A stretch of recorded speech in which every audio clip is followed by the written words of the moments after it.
hilarious. This is the guy who invented the use of the word Democrat. Climate change. Climate change, and on. I mean, we all know Frank... Death tax. That's his biggest one. Frank Luntz, the ethically and follically challenged pollster who was censured by the Polling Association for his fudging of numbers on the so-called Contract for America back in the day of Newt Gingrich. And apparently, according to this piece in The Atlantic, he's having an existential crisis. The crisis began, he says, after last year's presidential election, when Luntz became profoundly depressed. For more than a month, he tried to stay occupied, but nothing could keep his attention. Finally, 6 weeks after the election, during a meeting of his consulting company in Las Vegas, he fell apart. Leaving his employees behind, he flew back to his mansion in Los Angeles, where he stayed for 3 weeks, barely going outside or talking to anyone. I just gave up, Luntz says. It was what Luntz heard from the American people that scared him. They were contentious and argumentative.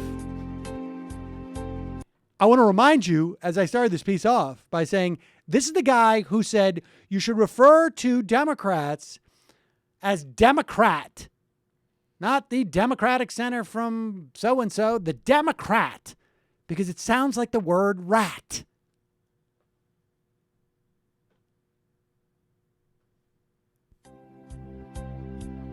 They didn't listen to each other as they once had.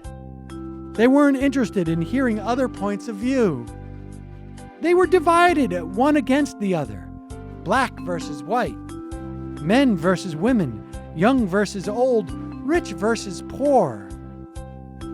Says the guy who said, stop talking about the estate tax because that reminds people that this is about taxing the aristocracy so they can't control all the wealth through generations after generations. Call it a death tax so the 98.7% of Americans who are not in any way implicated by this estate tax, or 99.7, I should say, they'll feel they've got some buy-in too.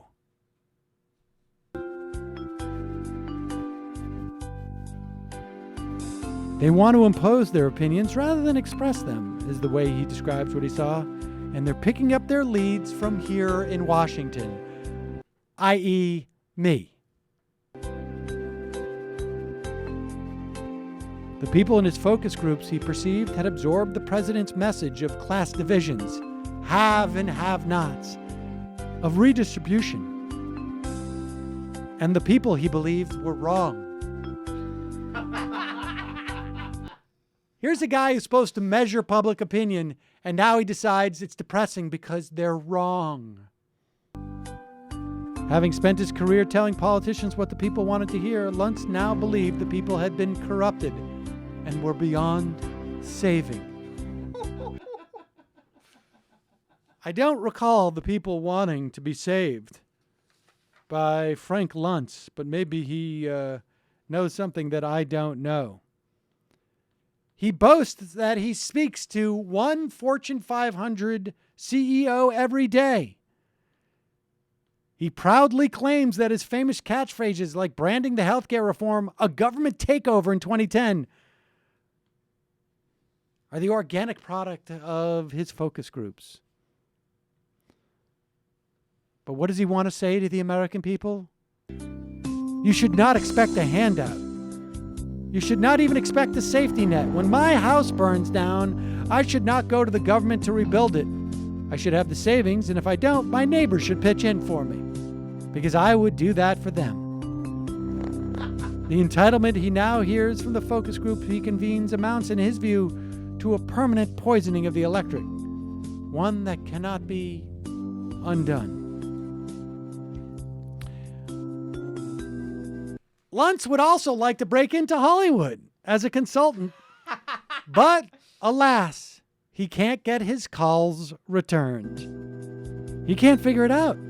He thinks it must be a partisan thing. In every other industry, he says 90% of his presentations results in a contract.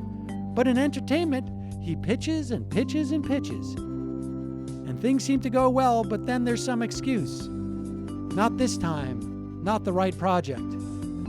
He's trying to sell TV shows. Maybe that like inspiring concept series about the lobbyist who shuts down hospitals and public schools just didn't resonate. No. As a good formula. Here's a tip, buddy. Update the rug. That may help you when you walk into that room. I don't know. I'm talking from a guy who's been in show business. You got showbiz experience. And I know that they'd rather come in and see you be honest with them or get a better hairpiece. It just speaks of you're not a player. I got to tell you, when I hear about that fire thing, I wouldn't be surprised if he starts calling this show once a week. And here's the worst part, folks. When he's at home in Los Angeles, in that 14,000 square foot mansion, the newsroom is the high point of Luntz's week.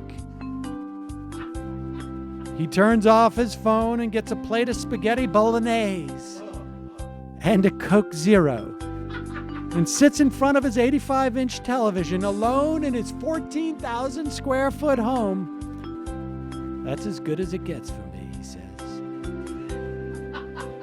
Shortly after this piece came out, it was announced that the newsroom was being canceled after this season. So Frank Luntz, he's got nothing left. To you, we all hold up our can of Coke Zero. Pour a little out for you, buddy. Hang in there, and can I suggest maybe Battlestar Galactica? When you read that, though, we talked about this, how the whole time you're reading it, you're like, yeah, whatever. This like terrible person who's poisoned modern politics, made an unbelievable amount of money. Yeah, like Cry Me a River. And then you get to the spaghetti bolognese, Coke Zero in the newsroom, and you're like, this actually is really sad.